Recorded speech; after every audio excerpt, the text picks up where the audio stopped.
Chapter 4 determinants exercise 4.2 start करने से पहले सबसे पहले हम पढ़ लेते हैं प्रॉपर्टीज ऑफ डिटर्मिनेंट्स क्या होती है। देखो, सबसे पहली प्रॉपर्टी आती है the value of the determinant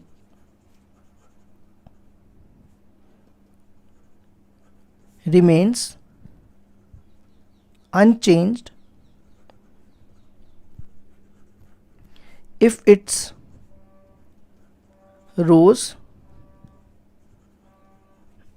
and columns are interchanged। मैं आपको इसका मतलब बताता हूँ।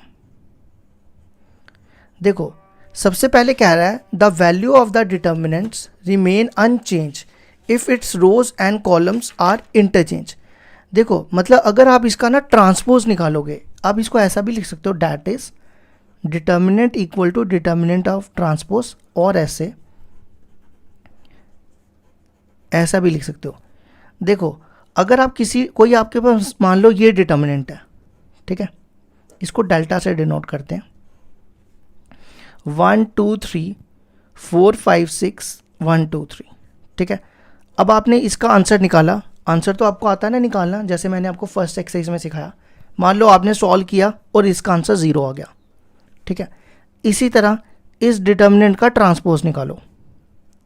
ट्रांसपोज तो आता है ना आपको, रोज को कॉलम में ले जाना है। देखो, इस रो को मैं कॉलम में ले आया, फिर इस रो को कॉलम में ले आओ और इस रो को कॉलम में ले आओ,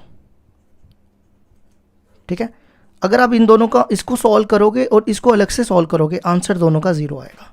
ये प्रॉपर्टी कहती है the value of the determinant remains unchange if its rows and columns are interchange, ठीक है। मतलब दोनों का आंसर सेम ही आएगा, delta equal to delta dash हो जाएगा, ठीक है। अब आ जाओ दूसरी प्रॉपर्टी। दूसरी प्रॉपर्टी देखो क्या होती है, इफ एनी टू रोज या कॉलम भी हो सकते हैं, और column, if any two rows और columns of a determinant are interchange. अगर किसी दो रो या किसी दो कॉलम को आप इंटरचेंज करोगे, then sign of the determinant changes. Sign of the determinant, short में लिख रहा हूं, डिटर्मिनेंट्स चेंजेस। आपको एग्जाम्पल से समझाता हूं। देखो, फॉर एग्जाम्पल, अगर आपके पास डिटर्मिनेंट है A B C D E F G H I, कहता है कोई भी दो रो या कोई भी दो कॉलम को इंटरचेंज करो। जैसे मान लो मैं यहाँ पे R1 नहीं, चलो R1 और R2 को इंटरचेंज करता हूँ। इंटरचेंज का साइन ये होता है, ठीक है। आपने क्या करना है, इस वाली रो को ऊपर ले आओ, सेकंड रो को ऊपर ले आओ और इस वाली रो को नीचे ले आओ, ठीक है। तो बाहर क्या होगा, बाहर नेगेटिव साइन आ जाएगा। समझ आई? अगर कोई भी दो रो या कोई भी दो कॉलम को इंटरचेंज करो तो बाहर नेगेटिव साइन आ जाता है। ये होगी हमारी टू प्रॉपर्टीज। अब आती है थर्ड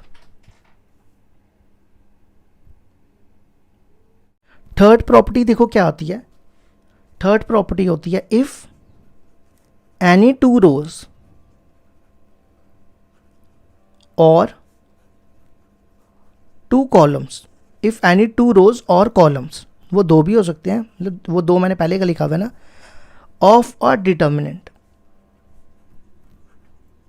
आर आइडेंटिकल। अगर कोई दो रो या दो कॉलम सेम हो जाते हैं, आइडेंटिकल मतलब same, then the value of the determinant is 0। देखो, मैं आपको इसका मतलब बताता हूं।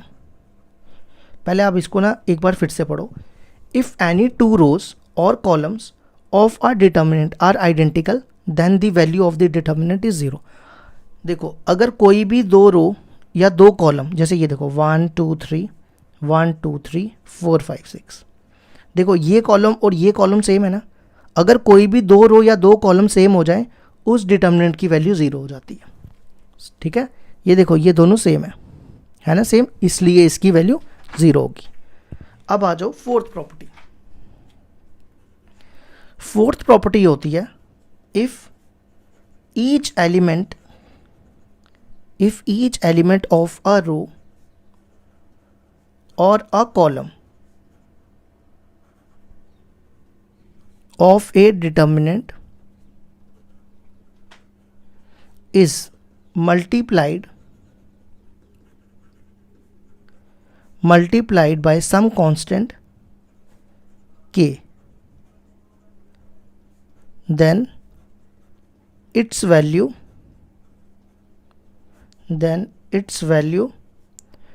get multiplied by k, gets multiplied by k। ठीक है, देखो क्या मतलब है, if each element of a row और a column of a determinant is multiplied by some constant K, then its value get multiplied by K. जैसे for example, मैं आपको एग्जांपल से ज़्यादा क्लियर होगा। जैसे मान लो आपके पास ये डिटर्मिनेंट दिया हुआ है, ठीक है, अब आपको इसको के से मल्टीप्लाई करना है। अब मैट्रिसेस में हम क्या करते थे, के को सबसे मल्टीप्लाई करते थे, के ए, के बी, के सी, के डी, सबको के से मल्टीप्लाई करते हैं। लेकिन डिटर्मिनेंट में ऐसा नहीं होता। डिटर्मिनेंट में किसी एक रो के साथ ही आप मल्टीप्लाई कर सकते हो या कॉलम के साथ ही कर सकते हो। या देखो मैं सिर्फ इस कॉलम के साथ मल्टीप्लाई करूंगा, सिर्फ फर्स्ट कॉलम के साथ, के ए, के डी, के जी, और बाकी सारे सेम रहेंगे, बी, सी, ई, एफ, एच, आई। ठीक है, आप इसको किसी एक के साथ ही कर सकते हो, सबके साथ नहीं कर सकते। ठीक है, अब आ जाओ फिफ्थ वाली प्रॉपर्टी। अब फिफ्थ वाली प्रॉपर्टी ना मैं अंग्रेजी में नहीं लिखूंगा, अब मैं सीधा समझाऊंगा। देखो, अगर आपके पास ऐसा दियो a plus B, B plus C, C plus A, D plus E plus F, G plus H, I J K. ठीक है, इसको हम सम वाली प्रॉपर्टी भी कह सकते हो। देखो, इसको ना आपने दो डिटर्मिनेंट में तोड़ना है। फर्स्ट वाले में लिखना है ए बी सी, यहां लिख दिया ए बी सी, ठीक है, और सेकंड वाले में लिखना है बी सी ए। ठीक है, अब यहां पे क्या आएगा, अब कुछ बच्चे पता है जल्दबाजी में ना यहां लिख देंगे डी ई जी। ऐसा नहीं करना।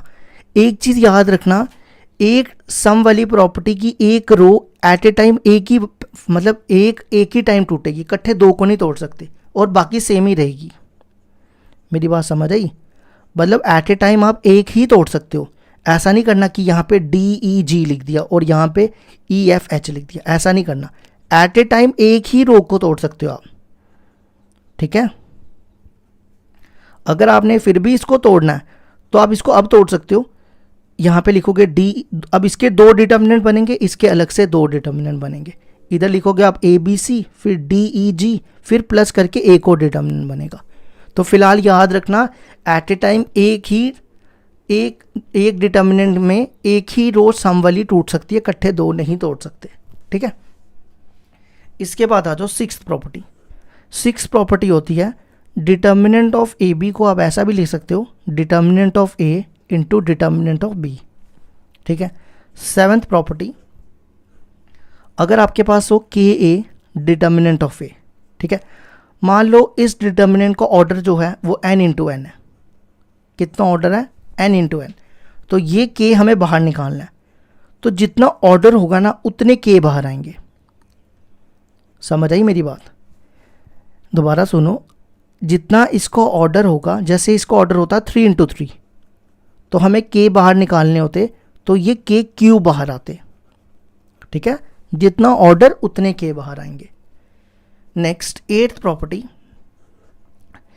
प्रॉपर्टी है, अगर आपके पास किसी रो में या कॉलम में 3 जीरो हो जाए, जैसे मान लो मैंने इस कॉलम में 3 जीरो लिख दिए, तो इस डिटर्मिनेंट की वैल्यू उस केस में भी 0 हो जाती है। ठीक है, किसी रो में या कॉलम में 3 जीरो हो जाए तो उसमें भी उस डिटर्मिनेंट की, लेकिन रो में अगर ऐसा हो जाए डायगोनल में 0 तब नहीं 0 होगा।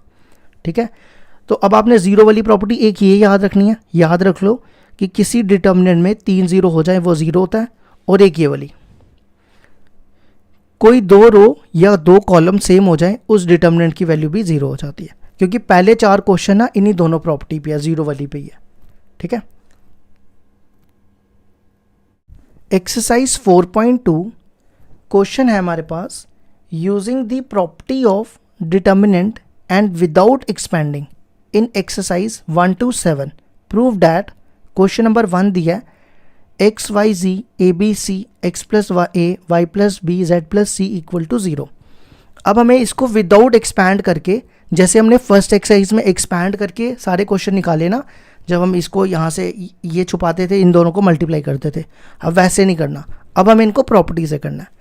देखो मैंने आपको ज़ीरो, हमें प्रूफ करना है ज़ीरो वाली 2 प्रॉपर्टीज़ बताई हैं। एक तो बताई कि अगर कोई 2 रो सेम हो जाए वो 0 हो जाता है, और दूसरी बताई अगर 3 0 हो जाएं किसी रो या कॉलम में तो 0 हो जाता है। तो हम यहाँ पे क्या करेंगे, किसी 2 रो को सेम बनाएंगे। तो देखो अगर मैं इन दोनों को ऐड करूँ, ये बनेगा x प्लस ए, देखो ये सेम हो जाएगा, ये हो जाएगा y प्लस बी, और ये हो जाएगा z प्लस सी, तो ये सेम आ जाएगा इसकी तरह, तो ये 0 हो जाएगा। तो मैं क्या करने जा रहा हूँ, इस कॉलम को और इस कॉलम को ऐड कर रहा हूँ। पहले तो हम इसको डेल्टा ले लेते हैं।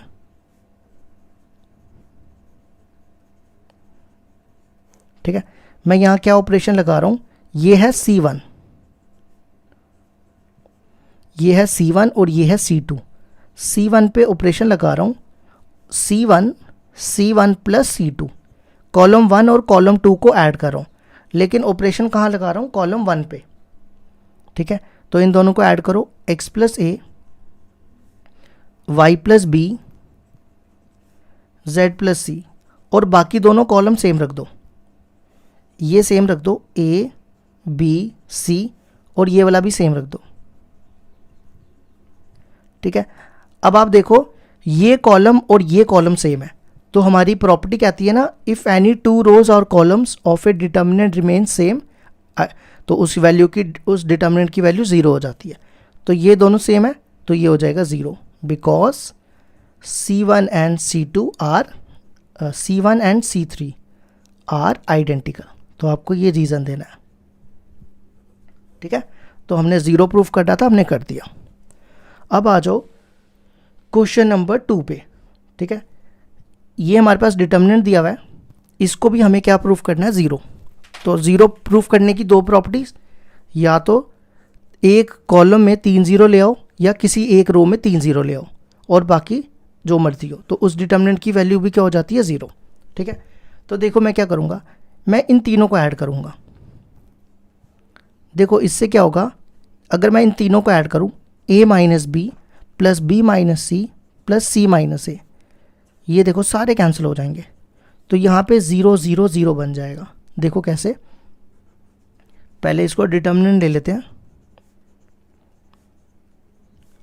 b minus C C minus A. ठीक है, मैं क्या करने लगा हूँ, इन तीनों कॉलम्स को ऐड कर लगा हूँ, इन तीनों कॉलम्स को ऐड कर रहा हूँ, C1 plus C2 plus C3। तो ये बनेगा a minus B plus B minus C plus C minus A. ठीक है, ऐसे ये b minus C plus C minus A plus a minus B, और ऐसे ये c minus A plus a minus B plus b minus C. ठीक है, और बाकी सेम रख दो, बाकी कॉलम 2 और कॉलम 3 सेम रखो।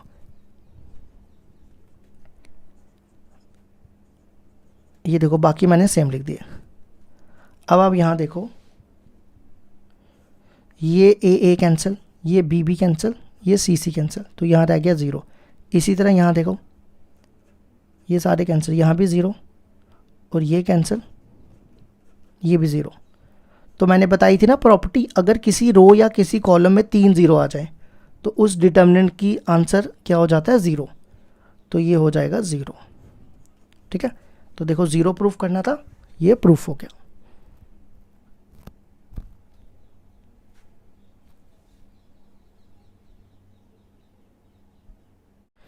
क्वेश्चन नंबर 3 है हमारे पास, हमें प्रूफ करना है 2 7 65 3 8 75 5 9 86 इक्वल टू 0। तो इसको भी हम सेम वैसे ही करेंगे जैसे अभी किया। इसको डिटर्मिनेंट लेट कर लेते हैं 2 7 65 3 8 75 5 9 86। ठीक है, अब इसको ज़ीरो बनाना है। ज़ीरो बनाने की दो प्रॉपर्टीज़ हैं, या तो कोई दो रो या दो कॉलम सेम कर दो, या 3 ज़ीरो ले आओ। ठीक है, अब देखो मेरी बात ध्यान से सुनो। अगर मैं इसको 9 से मल्टीप्लाई करूँ, 9 7 जा 63, 63 प्लस 2 65, 9 8 जा 72, 72 प्लस 3 75, 9 9 जा 81, 81 प्लस 5 86। देखो ये सेम बन जाएगा। अगर जो मैंने अभी ऑपरेशन बोला अगर मैं यहाँ लगाऊं वो ये आ जाएगा। देखो कैसे, ये है C2, तो मैं C2 पे क्या ऑपरेशन लगा रहा हूँ, इसको किससे मल्टीप्लाई करो, 9 से, 9 C2 प्लस, और देखो जब मैं इसको 9 से मल्टीप्लाई कर रहा हूँ तो ये भी प्लस करता जा रहा हूँ, और ये है C1। ठीक है, तो यहाँ ऑपरेशन लगा रहा हूँ, ये सेम रखो, 2 3 5 सेम। देखो 9 7 जा 63, 63 प्लस C1, 63 प्लस 2 65। फिर यहाँ पे भी 9 8 जा 72, 72 प्लस 3 75, 9 9 जा 81, 81 प्लस 5 86, और ये सेम रख दो। ये देखो ये दोनों सेम हो गए, तो इसको लिख देंगे 0, because C2 and C3 are identical. ये हो गया हमारा क्वेश्चन नंबर 3B। अब आ जाओ क्वेश्चन नंबर 4 पे। 4 देखो कैसे करेंगे। सबसे पहला स्टेप क्या कर रहा हूँ, इसको मैं डिटर्मिनेंट ले रहा हूँ, इसको भी इक्वल टू 0 प्रूफ करना है। ठीक है, BC, इसको मल्टीप्लाई कर रहा हूँ AB प्लस AC, CA, फिर ये भी मल्टीप्लाई होगा BC प्लस BA, फिर ये AB CA प्लस CB। ठीक है, अब मेरे को इक्वल टू 0 प्रूफ करना है। देखो मैं क्या करूँगा, अगर मैं इन दोनों को ऐड करूँ तो यहाँ पूरी टर्म में पता क्या आ जाएगा, AB plus BC plus CA। ठीक है, यहाँ भी यही बनेगा, यहाँ भी यही बनेगा, और यहाँ भी यही बनेगा। तो मैं ये कॉमन निकाल लूँगा। कॉमन निकालने पे क्या होगा, यहाँ पे 1 1 और यहाँ भी 1 1 रह जाएगा, और ये 0 हो जाएगा। देखो कैसे, मैं क्या कर रहा हूँ, इस कॉलम को इस कॉलम से ऐड कर रहा हूँ, C3 equal to C3 plus C2, C3 plus C2। पहले दो कॉलम को सेम रख दो, ये देखो मैंने इन दोनों को सेम रख दिया। अब इसको ऐड करो, ये बनेगा AB प्लस BC पहले लिख रहा हूँ, और प्लस AC लिख रहा हूँ। फिर यहाँ पे पहले लिख रहा हूँ AB, फिर लिख रहा हूँ BC, और फिर CA को लिख रहा हूँ AC, और यहाँ पे पहले लिखूँगा AB BC प्लस AC को CA लिख रहा हूँ। ठीक है, ये देखो ये तीनों सेम है ना सेम। तो मैं ये कॉमन निकालने लगा हूँ, taking AB plus BC plus AC common from, कहाँ से कॉमन निकाल रहा हूँ, ये कौन सा कॉलम है, C3, तो बाहर आ जाएगा AB plus BC plus AC, यहाँ बचेगा 1 1 1, यहाँ पे BC CA AB, और देखो ये पूरा बाहर आ गया ना, तो यहाँ बचेगा 1 1 1। अब देखो कॉलम 1 और कॉलम 3 सेम है, तो जब ऐसा हो जाए तो ये हो जाएगा 0, because C1 and C3 are identical. तो हमें 0 के इक्वल प्रूफ करना था, तो ये हमने प्रूफ कर दिया। ये हो गए हमारे पहले 4 क्वेश्चन कंप्लीट।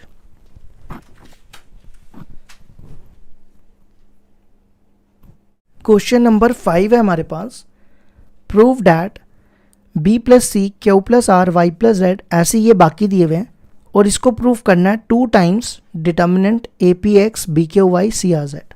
ठीक है, तो हम सबसे पहले इसकी LHS लेते हैं। तो ये दिया B plus C Q plus R Y plus Z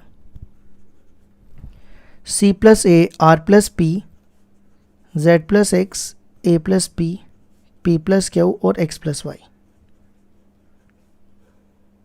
ठीक है, अब देखो डिटर्मिनेंट को ना जब भी आपको प्रूफ करना है ना, उसको प्रूफ करने के लिए आपने उसके आंसर के हिसाब से चलना है।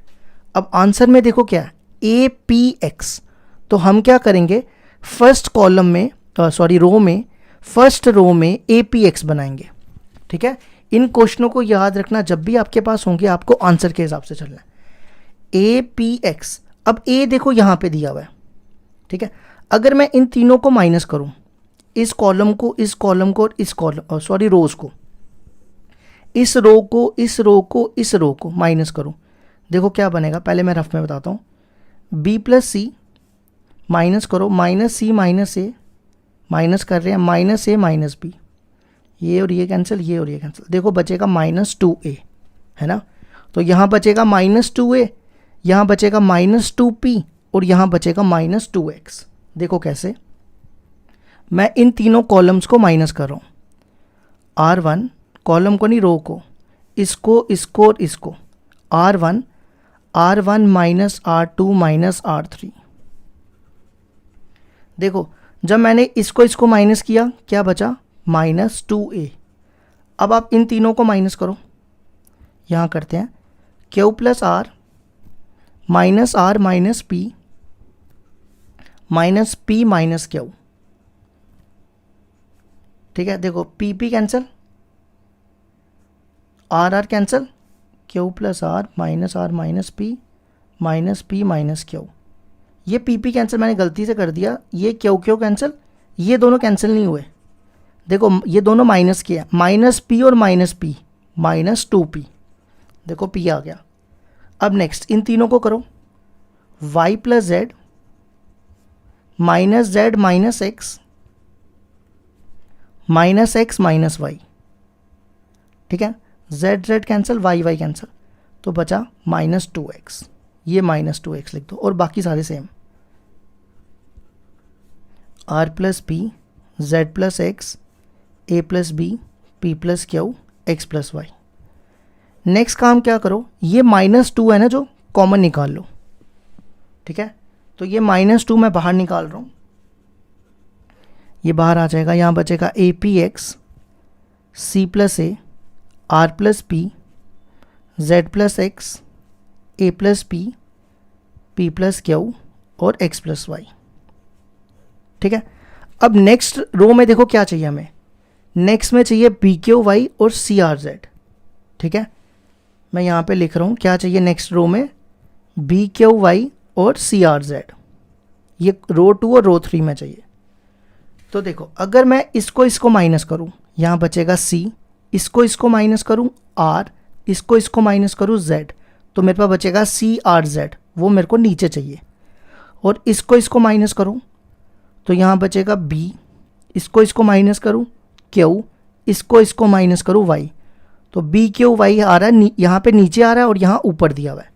तो हम क्या करते हैं, इन दोनों को इंटरचेंज कर लेते हैं। पहले स्टेप में R2 इंटरचेंज R3। तो मैंने आपको बताया ना, जब कोई दो रोज या दो कॉलम को इंटरचेंज करो तो बाहर आ जाता है नेगेटिव साइन, तो मैंने बाहर देखो नेगेटिव साइन लिख दिया। अब इसको ऊपर ले आओ, इसको रो 2 में ले आओ और इस वाली रो को आप नीचे ले आओ, c plus a, r plus p और जेड प्लस एक्स। ठीक है, अगला स्टेप क्या करो, इसको इससे माइनस करो और इसको इससे माइनस करो। R1 R2 को करना है ना, R2 माइनस R1, रो 2 को रो 1 से माइनस करो और इस रो को इस रो से माइनस करो, R3 माइनस R1। तो ये हो जाएगा, ये माइनस माइनस प्लस हो जाएगा। ठीक है, ये देखो ए पी एक्स सेम रख रहा हूँ। अब इस रो को इससे माइनस करना है, ए प्लस बी को ए से माइनस करोगे, ए कैंसिल हो जाएगा, बचेगा बी। इसको इससे माइनस करोगे, पी पी कैंसिल, ये हो जाएगा क्यू। इसको इससे माइनस करोगे, एक्स एक्स कैंसिल, बचेगा वाई। अब ऐसे ही रो 3 को रो 1 से माइनस करना है, ये रो 3 और ये रो 1, इसको इससे माइनस करो तो बचेगा सी। इसको इससे माइनस करो, पी पी कैंसिल, बचेगा आर। इसको इससे माइनस करो, एक्स एक्स कैंसिल, बचेगा जेड। अगर आप चेक करो यही आपकी आर एच एस है।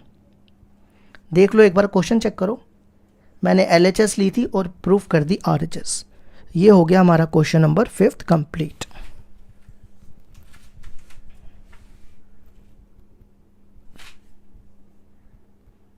क्वेश्चन नंबर 6 है हमारे पास, prove that this determinant equal to 0। ठीक है, अभी हमने पहले 4 क्वेश्चन किए ना 0 वाले, लेकिन इसको ना मैं इस बार ना थोड़े अलग मेथड से कराऊंगा आपके लिए, कोई नया मेथड सीखने के लिए। देखो इसको ना मैं ए लेट कर लेता हूँ, डिटर्मिनेंट को नहीं, मैं ए मान के चल रहा हूँ, ये मैट्रिसेस है।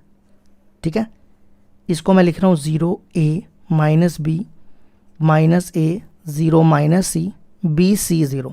अब मेरे को प्रूफ करना है कि इस ए का डिटर्मिनेंट क्या होना चाहिए, 0। यही प्रूफ करना ना। देखो सबसे पहले मैं ये प्रूफ करूंगा ए क्या होगा, स्क्यू सिमेट्रिक मैट्रिक्स।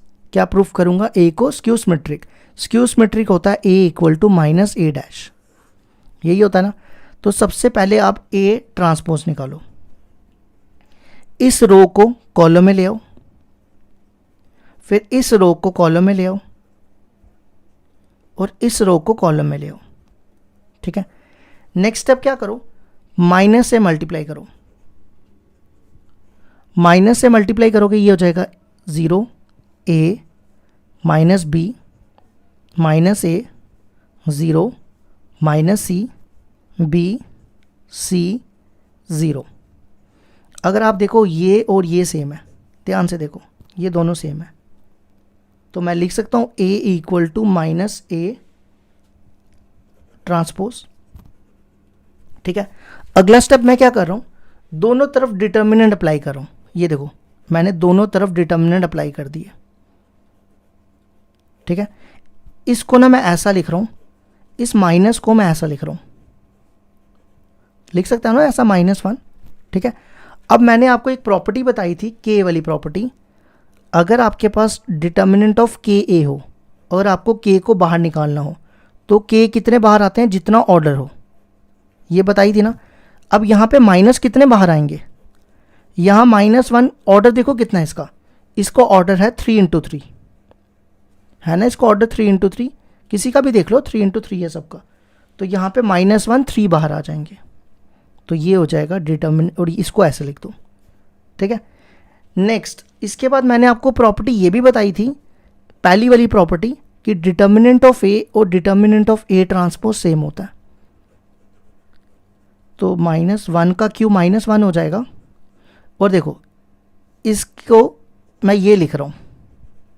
ठीक है, तो ये हो जाएगा माइनस डिटर्मिनेंट ऑफ ए। अब अगला स्टेप क्या करो, इसको इधर ले आओ, ये हो जाएगा 2 times determinant of A equal to 0। 2 को उस तरफ फेंक दो, determinant of A equal to 0। अब यहाँ पे ए की वैल्यू डालो। ए मैंने क्या लिया था, आप ए चेक करो, स्टार्टिंग में ए को मैंने ये लिया था। अब मैं ए की जगह ये लिख दूंगा तो प्रूफ हो जाएगा डिटर्मिनेंट इक्वल टू 0। अब ए की जगह देखो मैं क्या लिख रहा हूँ, 0 A minus B minus A 0 minus C B C 0। तो यही प्रूफ करना था, हेंस प्रूफ्ड। ये हो गया हमारा क्वेश्चन नंबर 6 का प्रूफ।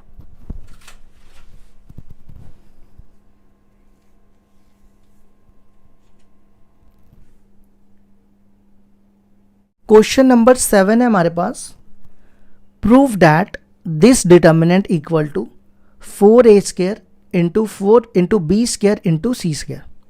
ठीक है, तो मैं सबसे पहले LHS ले रहा हूँ, लेट डिटर्मिनेंट इक्वल टू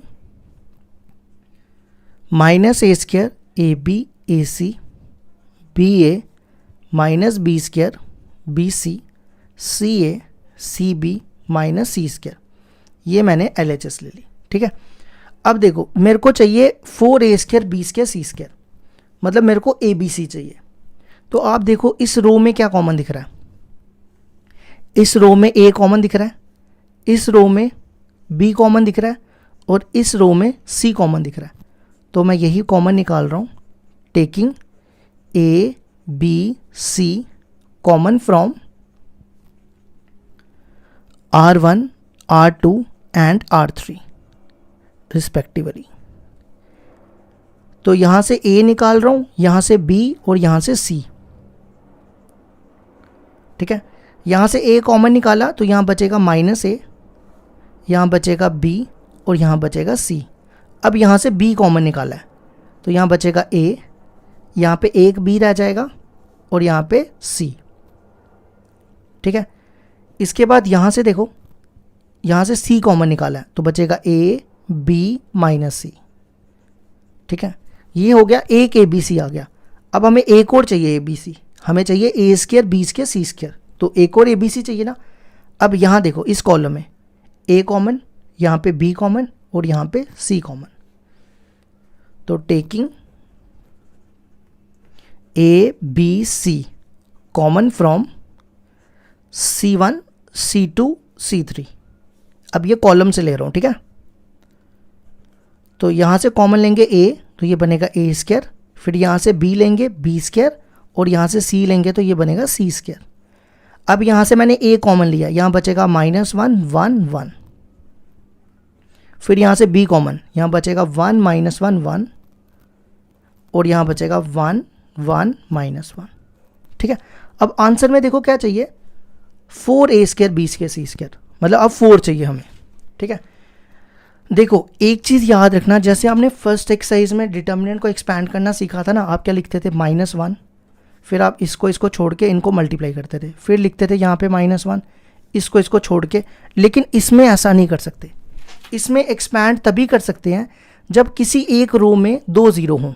मतलब अगर मेरे पास ऐसा हो 0 0 1 1 1 1, तब मैं इसको एक्सपैंड कर सकता हूँ, क्योंकि यहाँ पे 2 0 है ना, तो ये तो 2 0 लिखने की ज़रूरत नहीं होगी मेरे को, क्योंकि वो 0 आएगा। मैं सीधा यहाँ से 1 लिखूँगा, इसको एक्सपैंड करूँगा तो 1 -1, तब किया जा सकता है। तो इसका मतलब मेरे को कम से कम 2 0 बनाने पड़ेंगे। तो देखो अगर मैं इस कॉलम और इस कॉलम को ऐड करता हूँ तो ये बनेगा -1 और 1 1 0, इस कॉलम और इस कॉलम को माइनस करता हूँ 1 -1 0, 2 0 आ जाएंगे। तो देखो क्या कर रहा हूँ, इस कॉलम और इस कॉलम को ऐड कर रहा हूं और इस वाले कॉलम और इस वाले कॉलम को माइनस कर रहा हूं, C2 C3। ठीक है, इस वाले कॉलम और इस वाले कॉलम को ऐड कर रहा हूं, ये बनेगा 0, ये बनेगा 0 और ये 1 + 1 2। फिर इस वाले कॉलम को और इस वाले कॉलम को माइनस कर, 1 -1 0, इन दोनों को माइनस कर रहा हूँ, -1 -1 -2, इन दोनों को माइनस कर रहा हूँ, ये प्लस हो जाएगा 2। ठीक है, अब देखो इस वाली रो में 2 0 आ गए, तो अब हम इसको एक्सपैंड कर देंगे यहाँ से R1 से, एक्सपैंड बाय R1, तो ये बनेगा A square B square C square. अब आपको ये 2 0 तो लिखने नहीं है ना, क्योंकि यहाँ से करोगे 0 तो ये 0 ही आएगा, यहाँ से 0 करोगे तो ये 0 ही आएगा। सीधा हम यहाँ से करेंगे प्लस माइनस प्लस, ये हो गया 1, यहाँ से ये और ये छोड़ दो तो ये बनेगा 0, बीच में माइनस, 2 × -2 -4, तो ये हो जाएगा +4 हो जाएगा, तो ये आ जाएगा 4A square B square C square. ये हमारा प्रूफ हो गया क्वेश्चन नंबर 7 का।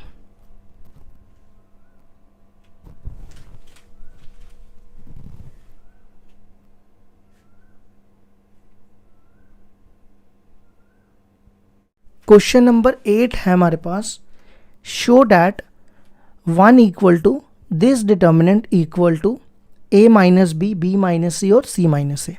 ये हमें प्रूफ करना है। तो सबसे पहले हम इसकी LHS ले लेते हैं, लेट करते हैं determinant equal to 1 1 1 ABC A square B square C square.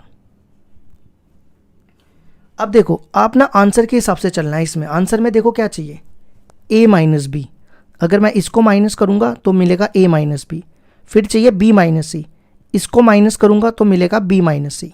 तो C - A हम अभी नहीं कर सकते, क्योंकि हमें एट ए टाइम 2 ही ऑपरेशन लगा सकते हैं, 2 से ज़्यादा नहीं लगा सकते। तो मैं इसको माइनस करूँगा तो ये बनेगा a माइनस बी, और इसको माइनस करूँगा तो ये बनेगा b माइनस सी। ठीक है, तो क्या करना है, इस पूरी रो को इससे माइनस और इस पूरी रो को इससे माइनस। ऑपरेट, इस पूरी रो को इससे माइनस कर रहा हूँ, r1 minus r2 and r2, और इस पूरी रो को इससे माइनस कर रहा हूँ, r2 minus r3।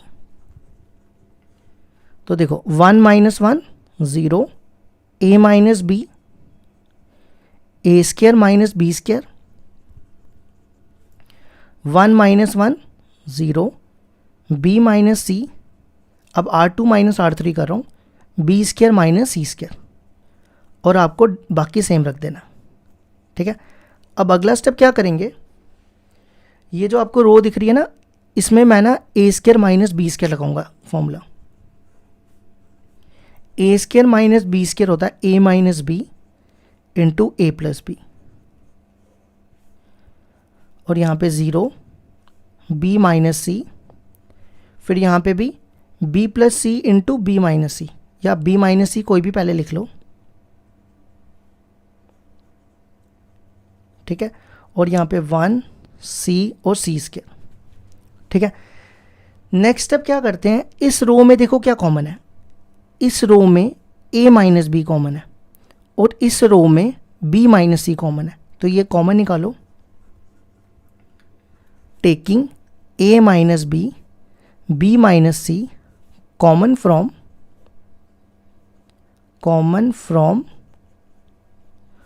r1 r2, यहाँ से a माइनस बी और यहाँ से b माइनस सी, तो बाहर आ जाएगा a माइनस बी और b माइनस सी,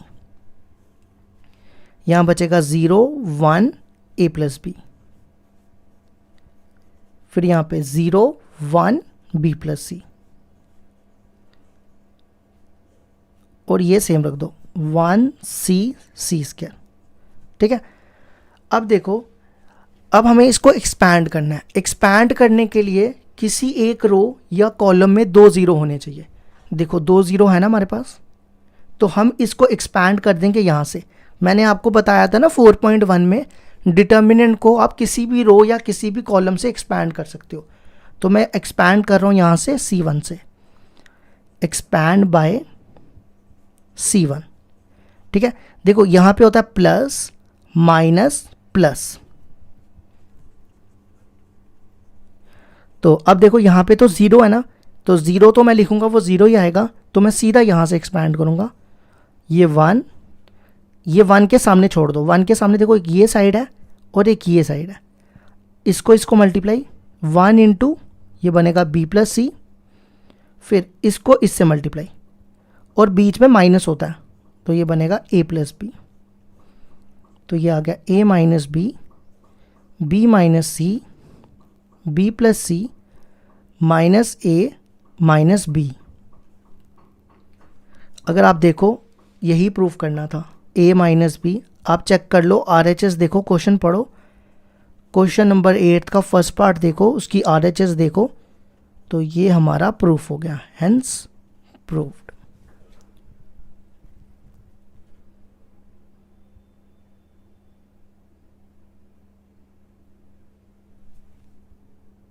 क्वेश्चन नंबर 8 का सेकंड पार्ट है, डिटर्मिनेंट दिया हुआ है 1 1 1 A B C A cube B cube C cube, proof करना है a minus B, b minus C, c minus A और a प्लस बी प्लस सी।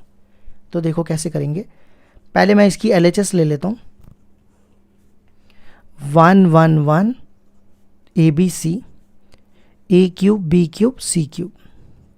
ठीक है, देखो कैसे करेंगे माइनस, सॉल्व कैसे ये a minus B, b minus C है, ये ठीक करना। ठीक है, अब देखो सबसे पहले चाहिए a माइनस बी, इसको इससे माइनस करो a माइनस बी, फिर चाहिए b माइनस सी, इसको इससे माइनस करो b माइनस सी। ठीक है, तो ये है कॉलम, तो कॉलम 1 माइनस कॉलम 2 और कॉलम 2 माइनस कॉलम 3। ठीक है, C1 minus C2 and C2 minus C3। Answer के हिसाब से चलना होता है, ठीक है। ए माइनस बी चाहिए था इसलिए मैंने कॉलम 1 और कॉलम 2 माइनस किया, बी माइनस सी चाहिए था इसलिए मैंने कॉलम 2 और कॉलम 3 माइनस किया। तो 1 minus 1 0, A minus B, A cube minus B cube, ठीक है। फिर यहाँ पे 0, B minus C, B cube minus C cube, 1 C C cube. अब देखो अगला स्टेप क्या करूंगा मैं, यहाँ पे A cube minus B cube लगाऊंगा, वो होता है A minus B into A square plus A B plus B square. तो आप ये फॉर्मूला यहाँ लगा दो, 0 A minus B, A cube minus B cube का formula A minus B A square plus A B plus B square. फिर यहाँ पे लिखो 0 बी माइनस सी, यहाँ पे बचा 0 बी माइनस सी। अब यहाँ पे भी B cube minus C cube का फॉर्मूला यही सेम लगा दो, B minus C B square plus B C plus C square, और यहाँ पे 1 सी सी क्यूब, ठीक है। अब अगला स्टेप देखो, इस कॉलम में देखो क्या कॉमन है, यहाँ पे कॉमन है ए माइनस बी और यहाँ पे बी माइनस सी। टेकिंग, इधर से ए माइनस बी कॉमन निकालो और इधर से B minus C, common from C1 और C2, ठीक है। कुछ बच्चे सोचते हैं 0 में कॉमन नहीं है, आप 0 को भी ऐसा लिख सकते हो, 0 इंटू ए माइनस बी, ठीक है। तो यहाँ से ए माइनस बी कॉमन और यहाँ से बी माइनस सी कॉमन, यहाँ बचेगा 0 1 और ये वाली term A square plus A B plus B square. ये बी ए बी को बी ए कर देना, मैंने गलती से सी लिख दिया था। यहाँ से भी बी माइनस सी कॉमन निकाला, 0 1 और यहाँ बचेगा B square plus B C plus C square, और यहाँ पे 1 सी सी क्यूब। अब मैं इसको ना एक्सपैंड करने जा रहा हूँ। देखो एक्सपैंड करने के लिए 2 0 चाहिए होते हैं, तो 2 0 तो हैं हमारे पास। अब मैं एक्सपैंड कर दूंगा इसको रो 1 से, एक्सपैंड बाय R1, ए माइनस बी माइनस सी। अब देखो ये होता है प्लस माइनस प्लस, 0 से तो एक्सपैंड करने की ज़रूरत नहीं है, वो 0 ही हो जाएगा। सीधा यहाँ से करेंगे 1, देखो इसको इससे मल्टीप्लाई, इसको इससे, ये बनेगा B square plus B C plus C square. अब बीच में माइनस होता है ना, तो ये आएगा, और मैं माइनस से ना यहाँ पे ऐसे लिख रहा हूँ, A square plus B A plus B square, ठीक है। ये बनेगा A minus B minus C, B square plus B C plus C square minus A square minus B A और माइनस बी स्क्वायर। ये बी स्क्वायर और B square cancel, ये आ जाएगा। अब आप RHS पे भी ध्यान दो, RHS को देखो क्या है। इन दोनों में ना मैं फॉर्मूला लगा रहा हूँ, A square minus B square का फॉर्मूला होता है ना ए माइनस बी इंटू ए प्लस बी, तो ये बनेगा सी माइनस ए इंटू सी प्लस ए। अब पीछे हमारे पास ये टर्म और ये टर्म बची, इन दोनों में बी कॉमन निकालो, तो ब्रैकेट में बचेगा सी माइनस ए, ठीक है। अब देखो दो इस टर्म में और इस टर्म में सी माइनस ए कॉमन है। अब आप RHS को देखो एक बार, सी माइनस ए बाहर आ जाएगा, तो ब्रैकेट में बचेगा सी प्लस ए और प्लस बी, तो ये हो जाएगा ए minus B minus C minus A, और इसको मैं लिख रहा हूँ ए प्लस बी प्लस सी। तो ये आ गई हमारी RHS, हेंस प्रूफ्ड। ये हो गया हमारे क्वेश्चन नंबर 8 के सेकंड पार्ट का प्रूफ।